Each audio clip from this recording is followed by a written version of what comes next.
Hi, I'm Michael Diettrich-Chastain, and I'm about to have a productive conversation with Mike Vardy.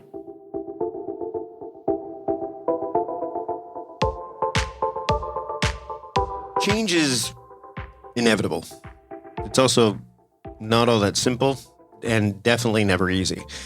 But if you can have some kind of mnemonic or some way to help you and your team make it happen with a little less friction, that would be helpful. And when you talk about change with someone who knows a lot about change, you figure out how to make it happen with a little less pain and a little bit more pleasure. You can see the light at the end of the tunnel. Michael Diettrich-Chastain is such a person. I'm glad I was able to chat with him today on this episode. He's a best-selling author, leadership coach, facilitator, and professional speaker. Michael and his team are passionate about helping organizations, leaders, and teams become experts on change management. So going beyond just doing change, but becoming experts at that, as well as communication and emotional intelligence. Michael's writing has been featured on Time Magazine, Money, Entrepreneur, and The Washington Post. And his first book, Changes, was released in 2019, and it became a bestseller in multiple categories. We have a fantastic conversation today. We talk about little cards, too, which we'll get into.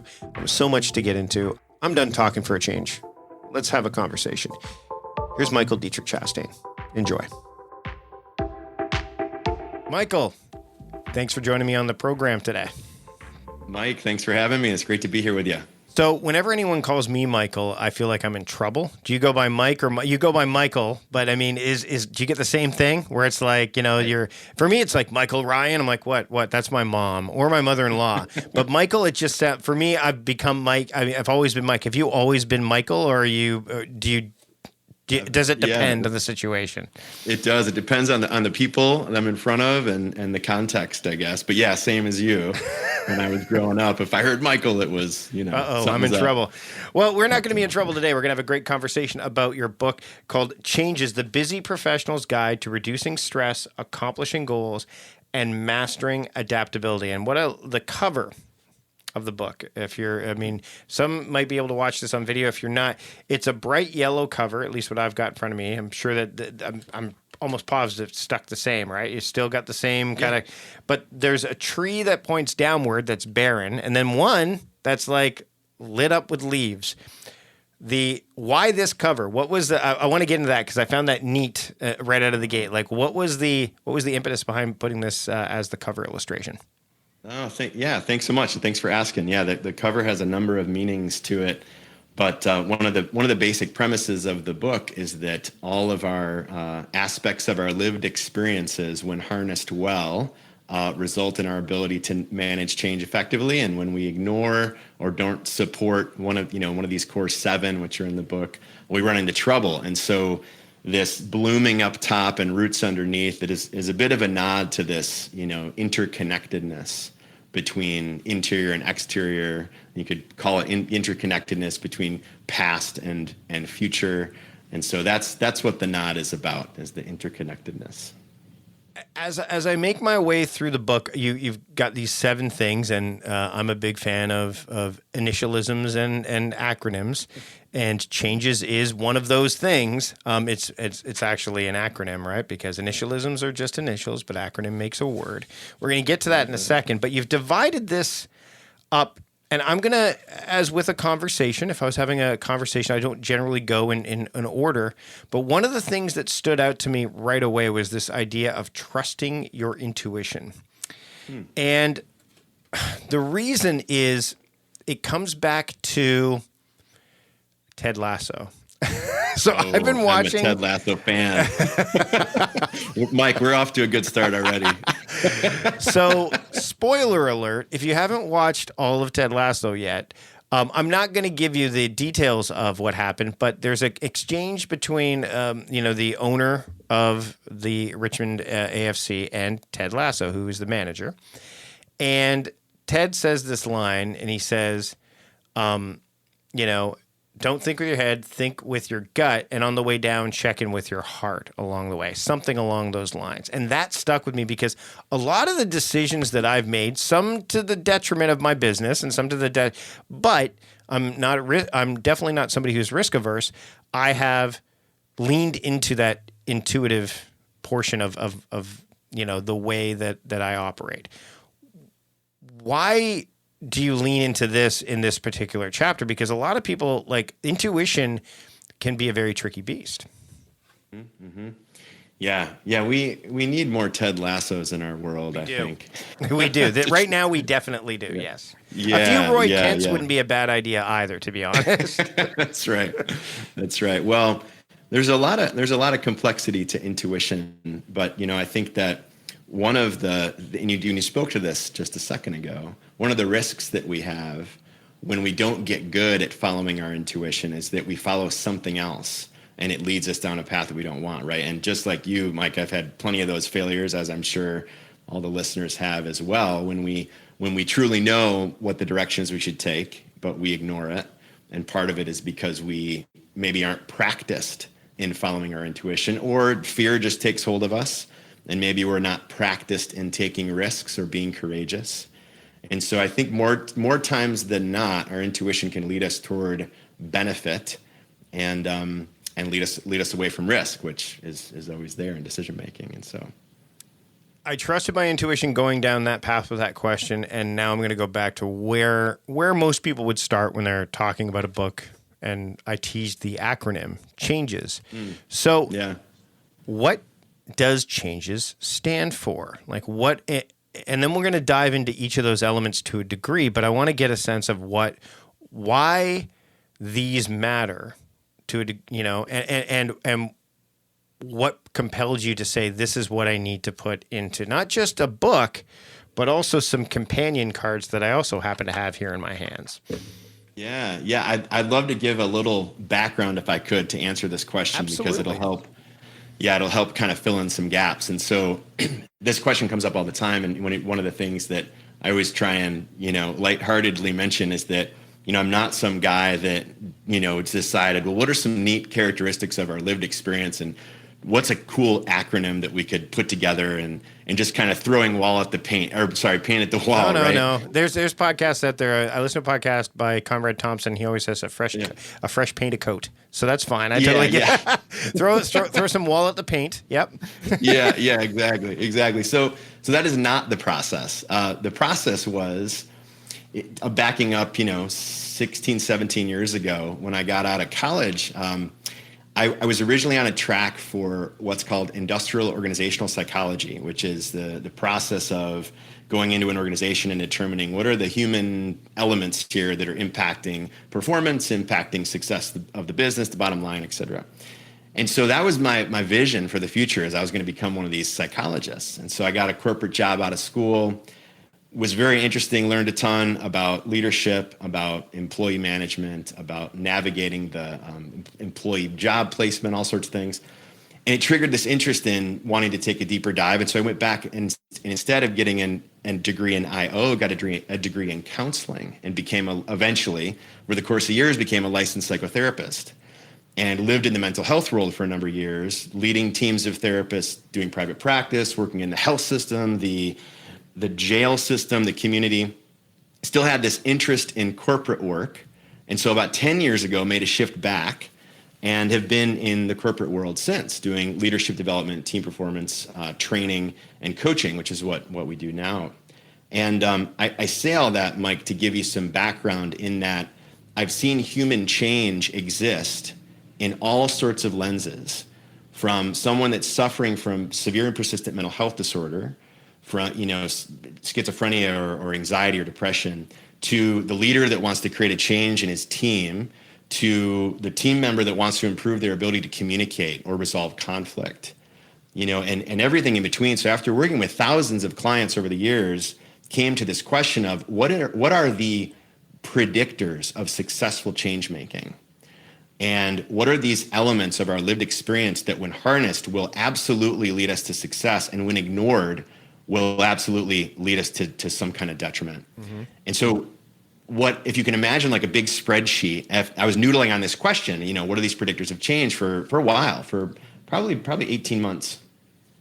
And eventually came to these 7, and this spreadsheet had all these words on it. And I thought, wouldn't it be cool if there was an acronym for these 7? And that is how the acronym changes came about. It was It was first looking at what are these 7 elements of our lived experience, and then coincidentally landing on the name. And so that's a very long answer to your question, and I'm happy to reveal what the 7 are if you'd like. Well, let's dive into that, because I think that when people are, the way that you describe it in the book, you've divided it up in such a way that each of these letters gets a little bit of a spotlight. And then what we'll do is we'll go through a couple of them in a bit more detail, because as I was going through the book, and you've got some notes, like you talk about the best way to improve productivity. I can't wait to hear that. We're going to get to that in a little bit. But what are the what do the letters stand for? Sure. So and I'll give just a touch on what they mean. Absolutely. So cognition is about our mentality. What do we tend to think about? What's our thought processes? Are we abundance focused? Are we deficit focused? So that's C. H is heart. So that's our emotional self. Are we working through our emotional baggage? Are we ignoring it? How is that showing up in our lives? A is action, our habits, routines, daily, monthly, weekly, yearly. I know that habits is something you talk about a lot, Mike. That's in there. N is nourishment, which is all about our physical experience. And so things like how we eat, how we exercise or don't, and how we sleep. And that's pretty obvious. A lot of connectivity between our physical experience and how we perform. Guts is G. That is our level of courage to act on what's congruent with us. And we talked a little bit about that with following our intuition. E is environment, the people, places, and things that we are surrounded by and how they influence us. And there's a unique thing about environment right now. I was just talking to somebody about this recently. We're in this unusual time period right now with this, continued digital emergence. So a lot of our environments right now are digital. So that's a uniqueness. And then S is spirit, which is all about our belief systems. Both the big ones, like, where did I come from? Where am I going? What am I here to do as a human being? And the small ones, I put small in quotes, like things like, how much money might I make? What am I capable of in work? Where are my strengths? Where are my weaknesses? Those kinds of beliefs. So as someone listens to this right now, maybe you're listening to this right now and going, that seems like so many to focus on. Like how do I approach this in a way that doesn't overload me, overwhelm me, put me in a position, like when they're thinking about enacting what you've talked about in this book, taking action. How do you recommend someone does this in a way that is sensible, that makes sense? That's a reasoned approach, as opposed to, because I have to say that people that listen to this show, people that I come across, a lot of the clients I work with, they're very much like, I want to get it all. I want it all to happen now. Like they're very driven, but change is in my experience, and I'd love to, expand upon this with you, is not something that is instantaneous. And if you try to do too much of it all at once, the whole house of cards can come toppling down. So someone who's looking at this and they're going to go through the book, they're like, okay, well, hold on. Where do I start? How do I do this in a way that all of them kind of get the attention that they deserve in the cadence that they need to, so that I don't fall apart in the process or become too overwhelmed in the process? Yeah, great question. That question comes up all the time, and I'll say a couple things to it. We work with a lot of high performers as well, high performing leaders that expect a lot of themselves and a lot of those that they lead. And so this is a common question of, I want it all and I want it all right now. And so, the first thing I would encourage folks to think about is that, just like you said, getting better at both responding to change as well as creating it is a lifelong process, right? It's the one thing we can count on, right? Like death and taxes and things changing. Like that's always going to be happening. And so the torch that I would say I carry is that being better at change is the most important skill set that we can create as human beings, because it's ever present and it applies to everything always. So that's the encouragement I would give, is that, it's a process and it will take time. But also, to take the pressure off, one of the things that we've seen after using this tool for the last many years is that there are typically 2 or 3 of these 7 that people have really a ton of success in. And maybe there's 2 or 3 that really need a lot of attention. So it's very unlikely that someone would look at this and think, oh my gosh, I have to work on all 7 of these because all 7 of these need severe attention.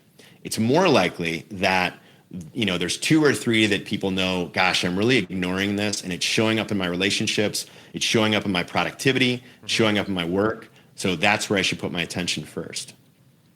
I want to talk about meditation.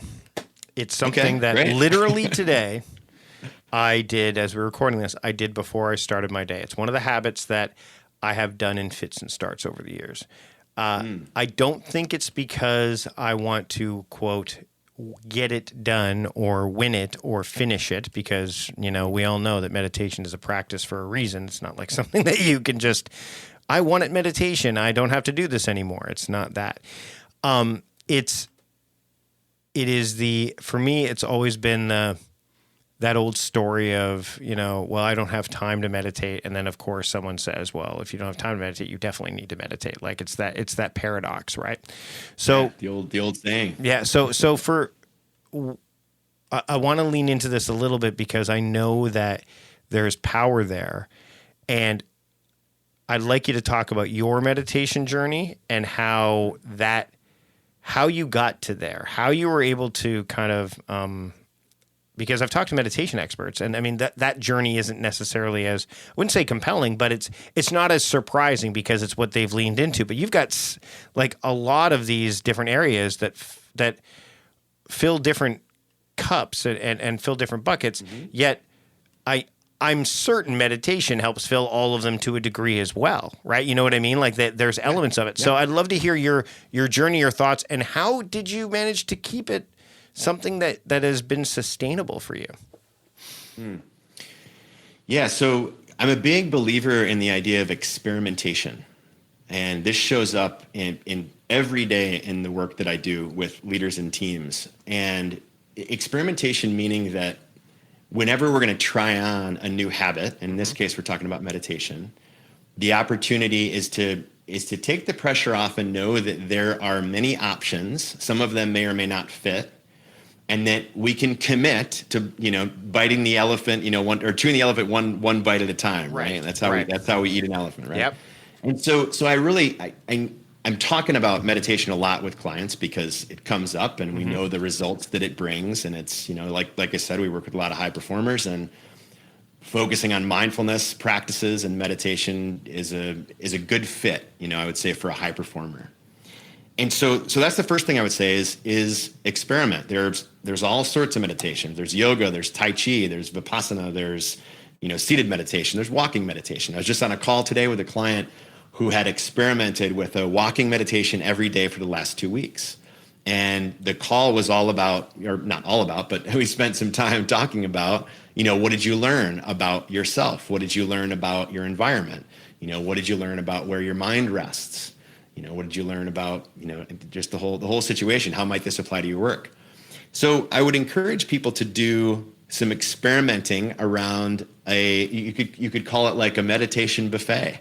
Like choose a handful, do each for 2 weeks, and see what you like, and then go from there. And in answer to your question about my journey, a lot of the last 15, 17 years or so have been, or my entry to meditation in the last 15 to 17 years has been through Eastern martial arts. And so my practice is Tai Chi or Qigong is a regular daily meditation. And then sometimes I'll do seated or walking, but it's usually more active. And again, that's through experimenting and knowing what works for me and what I can hold consistency with. So it's interesting you talk about Tai Chi. I've been thinking about that myself. And there is this archetype of the person you see practicing in the park that's doing Tai Chi. Yeah. It's like the older elderly person or something along those lines. And Sure. I know that's something I've actually looked into it. There's a local group here that does it, and it's come across my mind on several occasions. Of course, I capture it and get it out of my head. But there's something that has prevented me from doing it, and you go into this book, you talk about fear. And yeah, I'm a Green Lantern fan. Anyone who's listened to the podcast for a while knows that, and willpower is the thing that I kind of, I toot that horn. But fear to me is, and I was listening to Ryan Holiday talk about his new book as of this recording, Courage is Calling, with Rich Roll, and talking about like fear is inevitable. It's, like it's ever present, it's omnipresent. But like so many other things, it is so subtle at times. Yeah. How I want to dig a bit into the subtleties of fear. Like you talk about letting it go. But sometimes I think it shows up in a way that you're not even aware it's there until it's like quicksand. You're like, oh crap, I'm stuck in it now, and if I struggle too much, I'm going to sink deeper. So let's not talk about the fear that is so apparent, like the fear of like, oh, I don't want to quit my job and start something new, or I don't want to ask my boss for more boundaries. Like I don't want to tell my boss, hey, you can't, like this is my work hours and this, and there's a fear around that. We'll get to boundaries in a little bit here. But the subtle fears, the ones that sneak up on you and then scare the crap out of you but in a way that's like in a sinister fashion. And I mean, I'm trying to paint a picture here. How do you try to keep those, maybe not at bay, but how do you let go of those when you may not know that they're there until it's, well, quote, so far into it that it's tough to let go? Yeah, great. So, we will always, I think, as human beings, be faced with those scenarios where, oh gosh, I didn't realize this scared me, right? No matter how practiced we are at being courageous. And I do believe that fear translates, meaning what I mean by that is that if we get good at addressing fear in a regular context, and I can talk about how to do that in a minute, then when those things emerge, when those new fears emerge, the ones that is, the quicksand, the things we didn't expect, our ability to address fear in the other conditions that we've practiced will show up in the form of courage. So even though we can always count on the fact that there's going to be things that are going to be scary, getting better at addressing fear on a regular basis will translate. And I think that the way to do that is to find the opportunity to practice with fear in conditions that are maybe less risk, but some risk, right? So maybe it's, it could be as simple as practicing some discipline that really is uncomfortable, right? So maybe it's an exercise discipline or a yoga or a running or whatever it is, something that's really uncomfortable. It could be, if you're an introvert, maybe it's having a certain amount of conversations in public over the course of a week, right? If you've got a really angry boss, maybe it's challenging yourself to have that difficult conversation with your boss that you've been putting off, right? So for everybody, it's going to be different, but there's always opportunities to move toward fear. And then the advantage being that when the quicksand emerges, like you mentioned, Mike, we'll be better equipped to deal with it. Boundaries. I want to lean into that a little bit because people struggle with those. They struggle with establishing them. And one of the things I've said is if you can set boundaries, that's great. But if you can't respect them, you can't expect anybody else to. So in the context of what you're talking about in the book, and boundaries, not just work-life boundaries, because I think that that's a tricky beast in and of itself. I think that's something worth, but just boundary, making sure that you declare, maybe not overtly. Again, maybe it's as subtle as that fear I was talking about, but putting those boundaries in place so that they can be respected by others and by you, but not in a, again, we're going back to that overwhelm phrase, but not in a way that's going to be overwhelming to you where it becomes, respecting and following the boundaries becomes the very thing that is problematic for you because you've either set too many or you've made them unrealistic or you've set them around the wrong person. And so what most people I would imagine do in this situation, I've seen this myself, is that they don't set any because putting a line in the sand anywhere, somebody's going to be pissed off. Something's going to not go right. So let's dive into that a little bit. Yeah. I could talk about this all day. Boundaries is something that we see show up in leadership training and coaching all the time. It's one of these core skill sets that I think really good leaders are able to institute and have a really strong harnessing of boundaries, and those that aren't so great at leadership really struggle with. And, to your point, like it can get overwhelming if we're super overt about it, but we don't have to be in order to get practiced at boundary setting. So, one of the pillars in the book is environment, which is the people, places, and things that we are surrounded by and that we choose to surround ourselves with. So boundary could be as simple as I'm going to decide that I'm not going to go to these particular places online anymore because I know that they cause me stress or anxiety or tension. Right. Or it might be that, simple as I'm going to turn my phone off at 9 o'clock instead of 10 o'clock. Yeah, so you're changing time. Maybe, you're changing time. You're not being as absolute about it. You're going, I won't do this until this time or outside of this time. Yeah, exactly. And the same thing with challenging fear and giving ourselves little experiments toward leaning into fear. The same thing is with boundaries. We can experiment with them and do a little bit along the way. And that skill set, that muscle that we're building will eventually translate into the big boundaries of maybe, gosh, I know we've had this friendship for 10 years, but I think we need to, spend less time together. Those are the boundaries that you're talking about that are super overt, right? The really hard conversations. Yeah. More difficult. I got these cards, changes cards, and they are companions to the book, but they don't have to be though. From when I was going through them, they don't. I mean, with the book definitely supports it, and vice versa. So, if someone is going to pick up these cards and they're going through them, how do they work? Because I went through them and I'm like, they're versatile. Like they're adaptable, which I guess stands to reason considering that the book is all about there's an element of mastering adaptability. So, first off, how do they work, and why did you put these cards into play? Because I mean, the book might have just been enough, but you've taken it to like an interactive level with these things. Yeah. And oddly enough, we use these cards all the time and never even mention the book.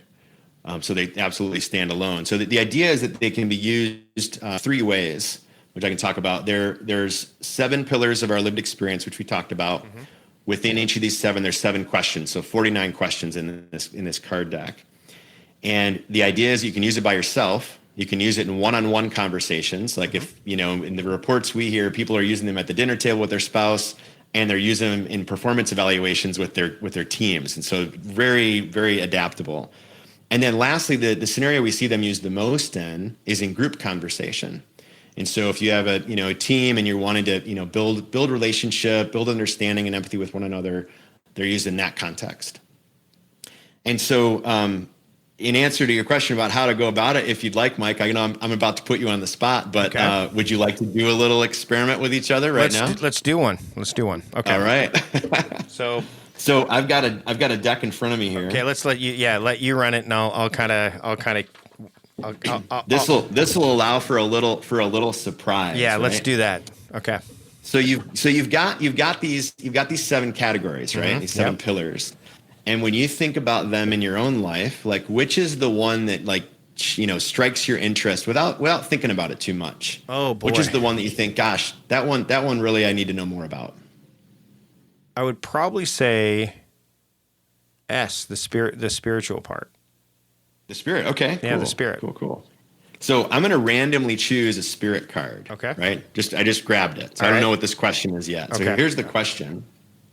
It's a good one. It says, how would your best friend describe your belief system? And now you don't have to go into like religious beliefs if you don't want to, or although you could. Yeah. But you could take that in any direction you'd like. Oh boy. I think that my best friend would say that my belief system is centered around be a good person, do good things. Like Mike believes that if you're a good person and you do good things, then good things will happen to you and to those around you. I love it. So very Ted Lasso, probably to a degree. Maybe that's why I endear to it. And the reason I bring that up, just real quick, a sidebar, is a lot of people don't understand the kind of work that I do, but I think that they understand how it impacts, because I work with time and the flow of, like, that's something I'm thinking about. I realize that there's so much, that we have so much going on here in this present world that we're in, whether you believe in an afterlife or whatever, that my belief is if you do good things here and you treat people well, then good things will happen to them and to you. You don't need to worry about what happens after this life is over. I think that's what I'm getting at. I love it. I love it. So if we were to continue down this path, which I know we don't want to spend all the time there, but if we were to continue down this path, I could ask you a bunch of follow-up questions, right? Go ahead. Fire away. Fire away. Yeah, yeah. It's things like, just to give folks some examples, things like, how did you learn about what it means to be a good person? And when you think about role models in your life that, that are also following that same value system, who comes to mind? Or I could, ask the question of what is it about that category and that question that is relevant to your life right now? And as you're probably seeing, and as those are listening are seeing, these series of questions just allow for greater connectivity. Like, I feel like I know you a lot more now, Mike, than I did 10 minutes ago, right? And I'm sure other people feel more connected to you now as well because of that vulnerability that you just shared.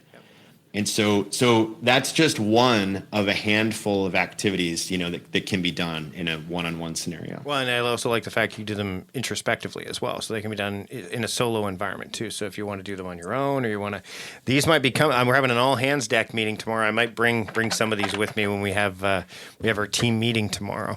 Yeah, we have a team meeting tomorrow. We're doing some sense making, some planning for the next 6 months.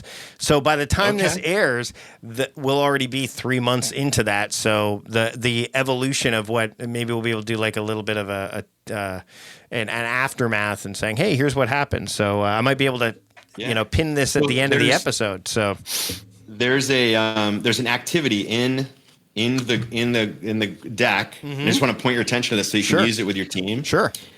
It's called the Change Connector. Okay. And if it's pretty self-explanatory, but how many people are on your team? We're only going to have 3 people there. Okay, great. So this activity is actually for a group of 3, so that's perfect. And so the Change Connector, if you want to make a note about that, try that activity out with your team, and I would love to hear how it goes. My guess is it'll be really... I put it on the top of the deck. By the way, these cards are circular. Why? Oh, well, the kind of the same nod to the fact of this interconnectedness, right? That all of these 7, and I was just talking to a group about this last week. They influence one another, right? So they don't live by themselves. Mm-hmm. They don't live in silos. They're all connected and are always influencing one another. So that's the reason for the circle. Last question before we wrap up. I normally have a question that I ask that is fairly rote or templated for everybody, but because we didn't get to this question yet, I get to ask it now. What is the best way to be productive? What is the best? You mentioned this in the book. As a productivity and time management strategist, some would say expert. You tell me what the best way to be productive is.